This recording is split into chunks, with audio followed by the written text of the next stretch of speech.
Welcome to our channel. Today we how to subscribe to Dropbox Sign for eSignature automation workflows, full guide step by step clearly. To start subscribing to Dropbox Sign, visit the official Dropbox Sign website. Click on the Sign Up button located on the home page. You will be prompted to enter your email address. After entering your email, click Get Started or Sign Up. Check your inbox for a confirmation email from Dropbox Sign. Open the email and click on the verification link provided. Once verified, you will be redirected to a setup page.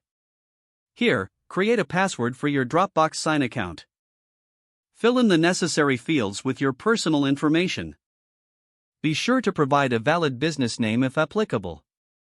Select your country and agree to the terms of service. After completing the form, click on Create Account. Now that your account is created, log in using your credentials. Upon logging in, you will see an overview of the service and its features. To choose a subscription plan, navigate to the pricing section. Review the available plans and select the one that best fits your needs. Click on the Select Plan button to proceed with your choice. You will need to enter your payment information. Fill in your credit card details and billing address. After entering your payment details, review your order summary. Once your subscription is confirmed, you will have access to eSignature automation workflows. Explore the dashboard to familiarize yourself with the different features available.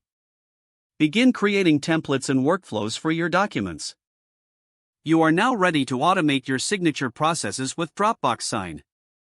If the page does not load, refresh the browser or try again in a private or incognito window. Make sure you are using the correct email address, then retype it carefully to avoid small typos.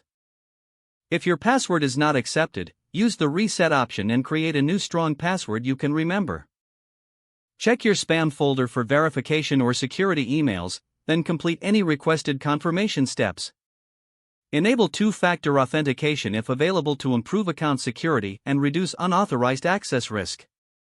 After signing in, review your profile details so your contact information and settings are accurate and current.